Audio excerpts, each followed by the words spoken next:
کہ حالت حیض میں عورت طواف کعبہ نہیں کر سکتی، اس کے علاوہ دیگر مناسک ادا کر سکتی ہے، دیگر طواف زیارت کے بقیہ سارے ارکان ادا کر لیتی ہے تو اس کا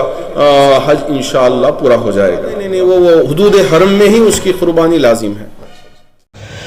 مولانا مسعود عمران، خطیب و امام سٹی جامعہ مسجد بنگلور، آج ہمارے سامنے موجود ہیں۔ حیض کے بارے میں ہم جانیں گے، جو عورتیں حیض کی حالت میں حج کو جاتی ہیں اس کے بارے میں ہم جاننے کی کوشش کریں گے۔ تو مولانا، جو عورتیں حیض کی حالت میں عمرہ اور حج کرتے ہیں، کیا یہ جائز ہے؟ چونکہ یہ جو سارے مسائل ہیں اس پر فتاوے لیے گئے ہیں، اور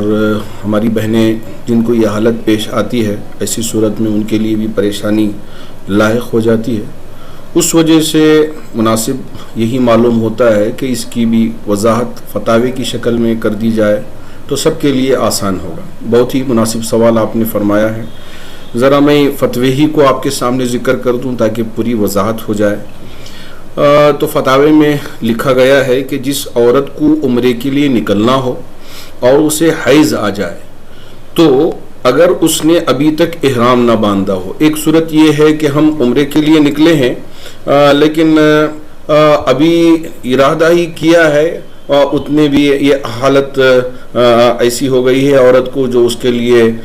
حالت پیش آنا تھا وہ پیش آ گئی ہے، تو اب کیا کرنا چاہیے اس وہ تو بھی کوئی حرج نہیں ہے۔ تو اس کا مطلب یہ ہے کہ ایسی صورت پیش آ جائے تو عورت پریشان نہ ہو، ارے یا اللہ میں اتنی بڑی عبادت کے لیے جا رہی تھی، کیونکہ اللہ رب ذوالجلال نے عورت کے لیے ایک فطرت پیدا فرمائی ہے اور وہ اس کے ساتھ وہ چیز لگی ہوئی ہے، تو اس وجہ سے ان ایام کے پیش آ جانے سے عورت کو بالکل پریشان نہیں ہونا چاہیے، کیونکہ عورت حالت حیض میں بھی احرام باندھ سکتی ہے، حالت حیض میں بھی احرام باندھ سکتی ہے۔ حالت حیض میں احرام باندھنے کے بعد عورت کے لیے تمام افعال کرنا جائز ہیں، صرف طواف کرنا اور نماز پڑھنا منع ہے، چونکہ وہاں سعی جو ہوگا وہ مسجد حرام کے باہر جو سعی کی جگہ ہے وہاں ہوتی ہے، اور وہ دوسرے جو اعمال ہیں ارکان ادا کرنا ہے وہ سب ادا کر سکتی ہیں وہ مسجد حرام کے باہر، لیکن طواف کرنے کے لیے مسجد حرام میں داخل ہونا پڑتا ہے۔ اس وجہ سے حضرات فقہا نے لکھا ہے کہ وہ یہاں نماز نہ پڑھے اور طواف نہ کرے، اس لیے احرام کی نیت کرتے وقت جو 2 رکعت نماز پڑھی جاتی ہے وہ بھی نہ پڑھے، یعنی احرام باندھنے سے پہلے جو 2 رکعت نفل نماز پڑھی جاتی ہے وہ بھی نہ پڑھے، بلکہ غسل یا وضو کر کے قبلہ رخ بیٹھ کر احرام کی نیت کر کے، قبلہ رخ بیٹھ کر احرام کی نیت کر کے تلبیہ پڑھ لے، لبیک اللہم لبیک لبیک لا شریک لک لبیک ان الحمد والنعمت لک والملک لا شریک لک۔ اب اگر عورت نے حالت حیض میں عمرہ کا احرام باندھا تھا یا احرام پاکی کی حالت میں باندھا اور احرام باندھنے کے بعد حیض آ گیا، یہ دوسری صورت ہے کہ اب یہاں عورت تو پاک تھی، اس کے لیے کوئی مخصوص ایام نہیں آئے، اب وہ عمرہ ادا کرنے کے لیے مکہ گئی ہے اور مکے میں یہ حالت پیش آ جائے تو ایسی صورت میں اس کو کیا کرنا چاہیے؟ تو حضرات فقہا نے لکھا ہے تو مکہ مکرمہ جانے کے بعد پاک ہونے کا انتظار کرے اور پاک ہونے کے بعد غسل کر کے عمرہ کر لے، پاک ہو جانے کے بعد عمرہ کر لینے سے عمرہ ادا ہو جائے گا اور کوئی دم بھی لازم نہ ہوگا، اس پر کوئی دم لازم نہیں ہوگا، اس کی جو عبادت ہے وہ پوری عبادت ہو گئی ہے اس وجہ سے۔ لیکن اگر واپسی سے پہلے حیض سے پاک ہو کر عمرہ کرنے کی کوئی صورت نہ ہو، اس لیے کہ اب گئی، اب وقت بہت کم تھا، اب اسے واپس آنا ہے لیکن یہ اسی حالت میں ہے، تو یا یہ ہے کہ اس کا ویزا ختم ہو رہا ہے، اب یہ بھی پریشانی لائق ہے، یا یہ ہے کہ اس کے ساتھ محرم تھا، اب محرم واپس جا رہا ہے، اب یہ محرم کے بغیر یہاں رہ کر عمرہ ادا کر کے واپس اپنے ملک نہیں پہنچ سکتی۔ تو یہ جب سارے صورتحال سامنے آ جاتے ہیں تو حضرات فقہا نے لکھا ہے کہ وہ سارے جو اعمال حرم سے باہر جو سعی میں کرنے ہیں، بال کاٹنے ہیں، غسل کر لینا، وہ سارے کر لیں، لیکن جو اس کا طواف چھوٹ گیا ہے اس کی وجہ سے اس پر حدود حرم میں ہی ایک دم یعنی ایک قربانی لازم ہوتی ہے تو ایک قربانی حدود حرم میں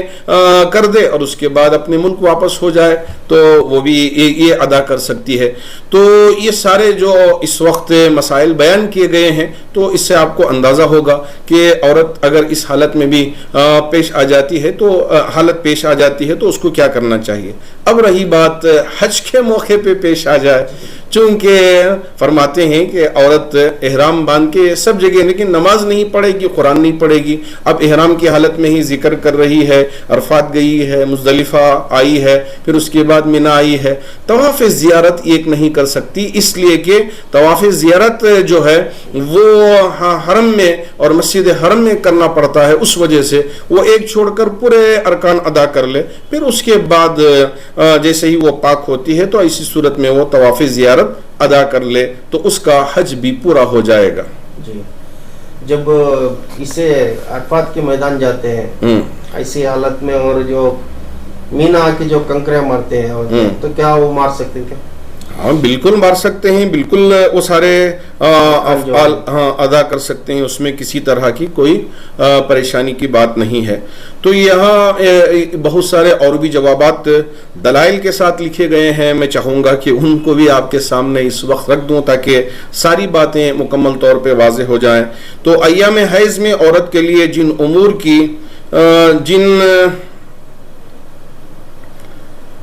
کی انجام دہی ممنوع ہے ان میں سے ایک مسجد میں داخل ہونا ہے.